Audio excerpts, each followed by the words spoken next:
আসসালামু আলাইকুম রহমতুল্লাহি ওবরকাতুহ। সম্মানিত দর্শক, জুলাই সনদ এবং সংস্কার প্রস্তাব বা সংস্কার কমিশনের যে প্রস্তাবনার সমূহ, যেটা অন্তর্বর্তীকালীন সরকারের জামানাতে হয়েছিল, এগুলো নিয়ে ভীষণ রকম রাজনৈতিক জটিলতা তৈরি হয়েছে। অনেকগুলো অধ্যাদেশ রাষ্ট্রপতি কর্তৃক জারি হয়েছিল, যেগুলো বিএনপি পাশ করছে না। আবার কিছু কিছু অধ্যাদেশ, যে অধ্যাদেশ সরকারের পক্ষে যাচ্ছে, সেগুলো তারা পাশ করছে। জুলাই সনদ বিচার বিভাগকে পৃথকীকরণ এবং সুপ্রিম কোর্টের জন্য আলাদা একটি সচিবালয় প্রতিষ্ঠা এবং বিচারপতি নিয়োগের ক্ষেত্রে যে অধ্যাদেশ জারি হয়েছিল, এটি সরকার পাশ করছে না। ব্যাপকভাবে সমালোচনা হচ্ছে। জুলাই সনদ নিয়ে যেভাবে স্বীকৃত হয়েছে, যেভাবে নোট অফ ডিসেন্ট দেওয়া হয়েছে, হোয়াট এভার মেবি, সরকার ওইদিকে যাচ্ছে না। যখনই ধরনের কথাবার্তা হচ্ছে, সরকার শুধু বারবার সংবিধানের কথা বলছে। আর এটা নিয়ে পর্দার আড়ালে এবং পর্দার সামনে নানা রকম জটিলতা তৈরি হচ্ছে। কেউ কাউকে সহ্য করতে পারছে না এবং ডে বাই ডে, দিনকে দিন পরিস্থিতি জটিল হচ্ছে এবং সম্ভবত খেলা সরকারের নিয়ন্ত্রণে থাকবে না। সম্ভবত খেলাধুলা বিরোধী দলের নিয়ন্ত্রণে থাকবে না।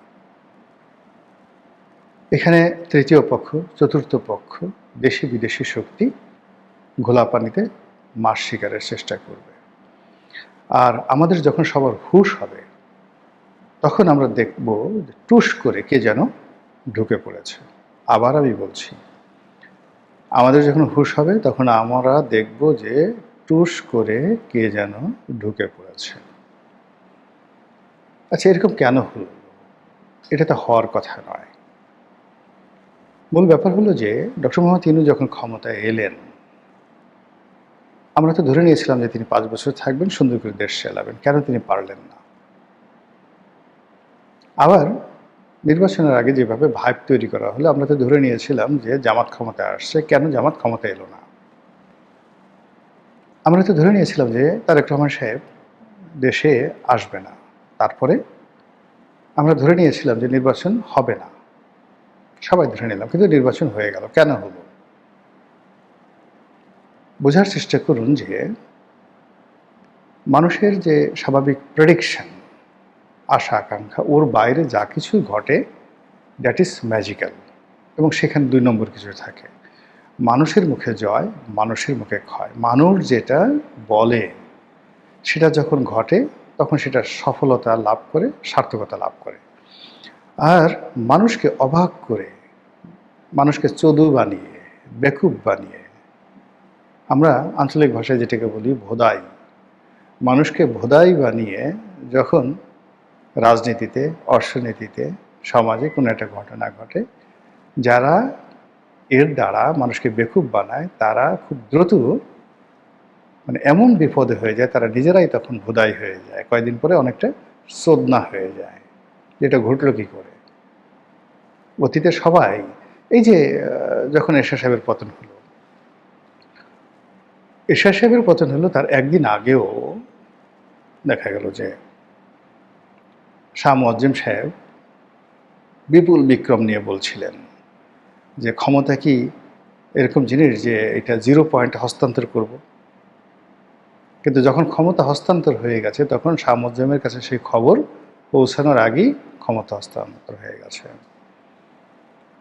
বেগম জিয়ার খুব ঘনিষ্ঠজন কয়েকজন মানুষ আমাকে বলতেছিলেন যে ওনার একান্ত ঘনিষ্ঠজন একেবারে যখন ওনার পতন হবে 2006 সনে 1/11-এর সময়, তখন হারিস চৌধুরী থেকে শুরু করে আরও কয়েকজন যারা আছেন, তারা খুব দাপট দেখাচ্ছিলেন, আমাদের এটা আছে, ওটা আছে, আপনি ক্ষমতা হস্তান্তর করবেন না, ইত্যাদি ইত্যাদি ইত্যাদি ইত্যাদি।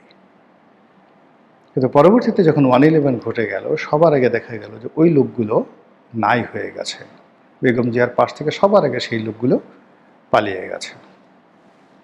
আর শেখ হাসিনার যখন পতন হলো, আপনি দেখেন তারা সবাই দুপুরের খাবার খাবে, খাবার রেডি, শাহী খাবার রেডি, গণভবনের সবাই খাবেন গরম গরম খাবার, একটু মুখে পানি দেওয়ার সুযোগ তাদের হয়নি, সেই খাবার বিপ্লবীরা গিয়ে খেয়ে ফেলল। এই অবস্থা আগামীতেও হবে, সবার জন্য হবে। কেন হবে? যদি রাজনীতির ব্যাকরণগুলো কেউ মান্য না করে। আমি একটা কথা খুব সহজ সরলভাবে বলেছিলাম যে লন্ডন বৈঠকে জনাব তারেক রহমান সাহেব এবং ডক্টর মোহাম্মদ ইউনূস তাদের মধ্যে একটা সমঝোতা হয়েছে। সেই সমঝোতার প্রেক্ষিতে বিএনপি ডক্টর মোহাম্মদ ইউনূসকে যথেষ্ট ছাড় দিয়েছে। যদি ইউনূস সাহেব বিএনপির সাথে বেইমানি করে তাহলে তিনি ক্ষমতায় থাকতে পারবেন না, তাকে অপমানিত লাঞ্ছিত হয়ে ক্ষমতা থেকে চলে যেতে হবে।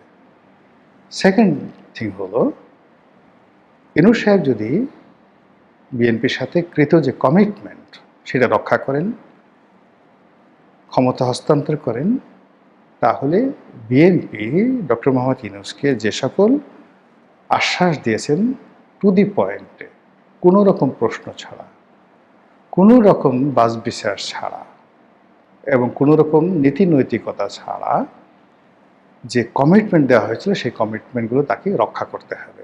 আর সেই রক্ষা যদি না করা হয় তাহলে বিএনপির পতন হবে। এটা নির্বাচনের আগে কিন্তু আমি বলেছিলাম, নির্বাচনের আগে বলেছিলাম। এর কারণ হলো আপনি দেখেন আন্ডারওয়ার্ল্ডে এই যারা চোরা কারবারি করে, গডফাদারের যে ব্যবসা আছে, এই যে মারিও পুজোর যে গডফাদার বিখ্যাত সিনেমা হয়েছে, তারপর নভেল আছে, সেখানে গিয়ে দেখবেন যে গোপনে যে সমঝোতা হয়, যেটা সাক্ষী কেবল আল্লাহ থাকে, এবং ওখানে যেখানে বিশ্বাস থাকে, একজন আর একজনকে বিশ্বাস করে, ওই বিশ্বাসটা যদি কেউ ভঙ্গ করে ওখান থেকে আল্লাহ বরকত উঠায় নেয়। এটা প্রেমের ক্ষেত্রে প্রযোজ্য। কোনো নারী যদি তার পুরুষের সাথে, প্রেমিক পুরুষের সাথে বেইমানি করে, আজীবন তার রূপ চলে যাবে, যৌবন চলে যাবে, সে মানে মৃত কঙ্কালে পরিণত হয়ে যাবে। একই অবস্থা কোনো পুরুষ যদি কোনো নারীর সঙ্গে তার সরলতা নিয়ে প্রচারণা করে, তার সব কিছু তছনছ হয়ে যাবে, সব কিছু। সে মানে রাজা হোক ফকির হয়ে যাবে, স্বাস্থ্যবান হোক কঙ্কাল হয়ে যাবে, ধনী হোক দরিদ্র হয়ে যাবে। এরকম রাজনীতিতে সমঝোতা থাকে। একজন মানুষ রাজা হয়, রাজা is a not a single person, he is a institution, combination of many many power and element. ধরেন তারেক রহমান সাহেব হয়েছেন, আজকের তারেক রহমান সাহেবের পেছনে লক্ষ মানুষের দোয়া, লক্ষ মানুষের শ্রম ঘাম, লক্ষ মানুষের বিনিয়োগ, এগুলো কড়াই গণ্ডায় রাজাকে বুঝিয়ে দিতে হয় ক্ষমতা লাভের পরে। আর এই কাজটি যদি তিনি করতে না পারেন তাহলে তার কর্মের ফলে তার কোনো উপকারী বন্ধু তার ব্যাপারে দীর্ঘশ্বাস ছাড়ল, তার কোনো সাহায্যকারী বন্ধু তার কাছ থেকে মুখ ফিরিয়ে নিল, তার যে উপকারী বন্ধু তার দ্বারা প্রতারিত হলো এবং অবমূল্যায়িত হলো। এই যে দীর্ঘশ্বাস, এই দীর্ঘশ্বাস রাজার চলার পথে বা তারেক রহমান সাহেবের চলার পথে ভীষণ রকম একটার পর একটা বিপর্যয় এবং বাধা তৈরি করবে এবং তার বুদ্ধির দরজা বন্ধ করে দেবে।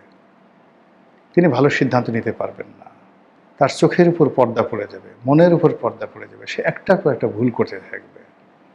এই জন্য আল্লাহ বারবার বলেছেন ওয়াম্মা বিনিয়ামতি রাব্বিকা ফাহাদ্দিস। তার আগে আবার বলছে যে আল্লাহ রাসূলকে উদ্দেশ্য করে আল্লাহ বলছেন আলাম ইয়াজিদকা ইয়াতীমান ফাওয়া, হে নবী আমি কি আপনাকে ইয়াতিম হিসেবে পাইনি, তারপর আমি কি আপনাকে আশ্রয় দান করিনি। এইভাবে আল্লাহ যাদেরকে ক্ষমতা দেন তাদেরকে বলে যে তোমাকে যে আমি ক্ষমতা দিয়েছি ওয়াম্মা বিনিয়ামতি রাব্বিকা ফাহাদ্দিস, এই ক্ষমতার নেয়ামত তোমরা স্বীকার করো, শুকরিয়া আদায় করো। আর যখন তুমি আশ্রয়হীন ছিলে, অসহায় ছিলে, দুর্বল ছিলে, তখন এই সমাজের আমার যে অক্সিলারি ফোর্স রয়েছে, আমার যে সুলতানা নাসিরা রয়েছে, সাহায্যকারী শক্তি রয়েছে, আমার বান্দা রয়েছে, বান্দি রয়েছে, পশু রয়েছে, পাখি রয়েছে, বৃক্ষলতা রয়েছে, সবাইকে আমি তোমার দিকে মতোয়াজ্জ করে দিয়েছিলাম, এখন দায়িত্ব পালন করো। আর সেটা যদি না করে তাহলে আল্লাহ বরকত ছিয়ে নেন। তো সেই অর্থে এনসিপি, জামাত, ডক্টর মোহাম্মদ ইউনূস, তাদের সঙ্গে বিএনপির যে কমিটমেন্ট ছিল, আই ডোন্ট নো। এই কমিটমেন্টের কোনো নীতি নাই, নৈতিকতা নাই, কোনটা দেশের জন্য কল্যাণ, কোনটা অকল্যাণ, ডাজ নট ম্যাটার। যেহেতু এটা কমিটমেন্ট করেছে, এটা পূর্ণ করতে হবে। আর পূর্ণ না করলে এই সরকার উপর থেকে আল্লাহ বরকত উঠিয়ে নেবেন। এটা হলো প্রকৃতির আইন, এর বাইরে যাওয়া যাবে না। এখন বাস্তবতায় আসি। সরকার জুলাই সনদ বাস্তবায়ন করবে তাদের মতো করে। আর জুলাই সনদ যেভাবে গৃহীত হয়েছে, যেভাবে লিখিত হয়েছে, যেভাবে প্রণীত হয়েছে, সেইভাবে সরকার রাজি না করবে না, এটা মোটামুটি নিশ্চিত। এটা নিয়ে সরকার টাগ অফ ওয়ারে চলে গেছে। সরকার মনে করছে যে এইভাবে যদি হয় তাদের ক্ষমতা কমে যাবে, বিরোধী দলের ক্ষমতা বাড়বে, তাদের কিছুই থাকবে না, ফলে তারা এটা পাশ করবে না। বিরোধী দল মনে করছে এটা স্পষ্টভাবে তাদের সাথে কমিটমেন্ট লঙ্ঘন। আর এটা যদি তাদের ইচ্ছে মতো না হয়, আগামীতে সরকার তাদেরকে স্কুইজ করবে, তাদের বিরুদ্ধে পুলিশ হত্যার মামলা হতে পারে, আরও অনেক কিছু হতে পারে, এবং এটা কোনো অবস্থাতে বরদাস্ত করা যাবে না। শেখ হাসিনা যদি ফিরে আসে তাহলে তাদের অস্তিত্ব থাকবে না, ফলে তারা সর্বশক্তি দিয়ে সরকারের এ সকল সিদ্ধান্তের ব্যাপারে তারা দ্বিমত পোষণ করবে, আন্দোলন করবে, লড়াই করবে, সংগ্রাম করবে। এখন সরকার কি এগুলো অতীতের মতো, মানে 91 সনে বা 2001 সনে যেভাবে বিএনপি রাষ্ট্রশক্তিকে তার প্রতিপক্ষের বিরুদ্ধে ব্যবহার করতে পেরেছিল, এবার কি পারবে? প্রশ্নই আসে না। এবার কোনো পুলিশকে, মিলিটারিকে, আমলা কামলাকে আমজনতা এবং রাজনৈতিক প্রতিপক্ষের বিরুদ্ধে ব্যবহার করা যাবে না।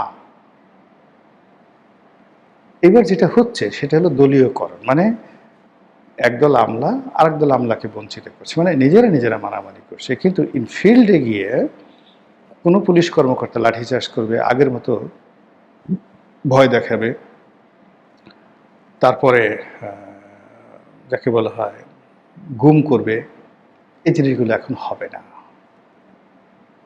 ফলে সরকারের যারা প্রত্যক্ষ বিরোধিতাকারী আছে পার্লামেন্টে, তাদের সঙ্গে এই মুহূর্তে যদি গুপ্ত শক্তি হিসেবে আওয়ামী লীগকে ধরেন, এই গুপ্ত শক্তি সরকারের যে কোনো যে দুর্বলতা, সেই দুর্বলতাকে লুফে নেবে, এবং তার শুরুটা হবে এই জুলাই সনদ দিয়ে এবং সংস্কার প্রস্তাব দিয়ে। This is one.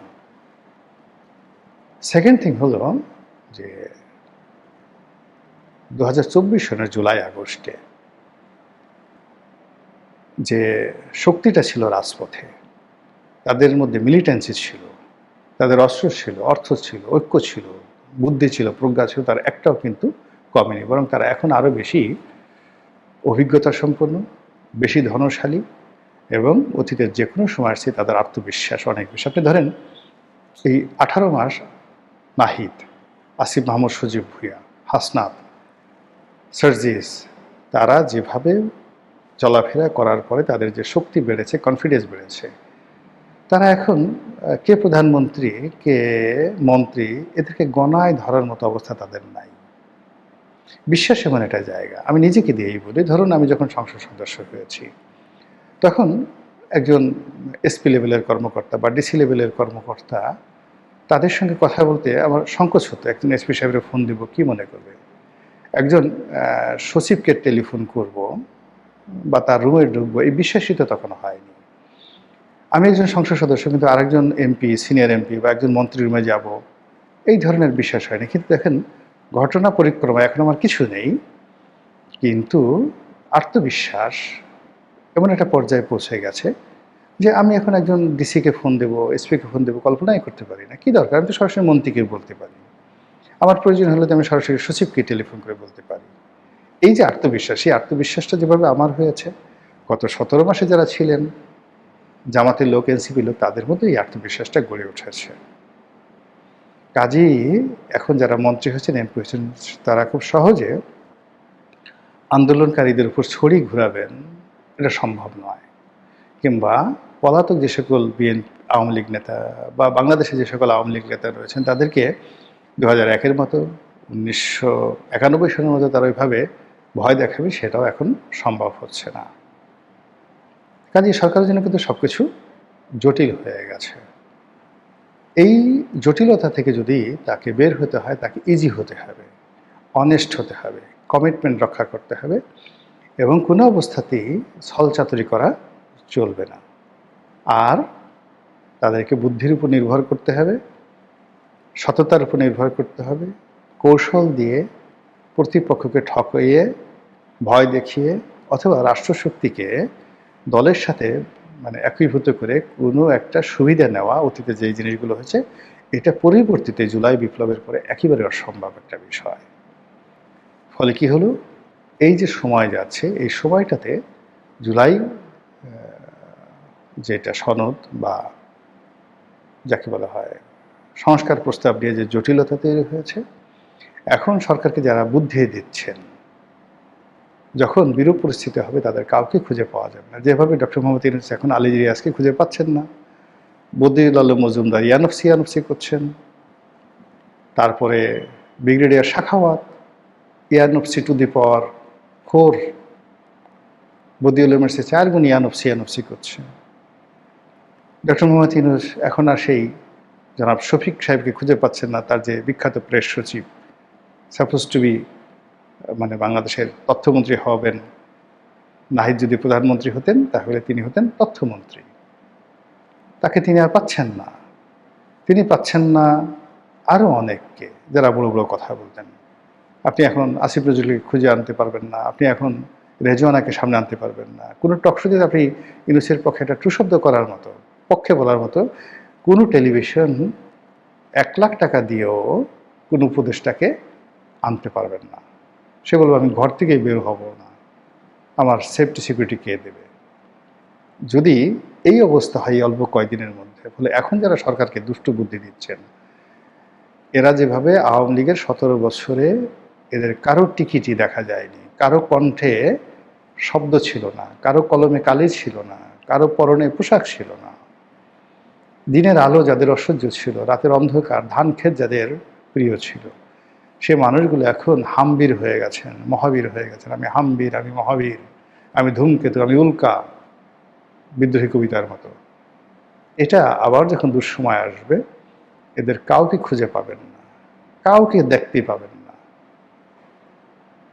সেই সময় পক্ষে দাঁড়াবে কে কে তাও বলা যাচ্ছে না।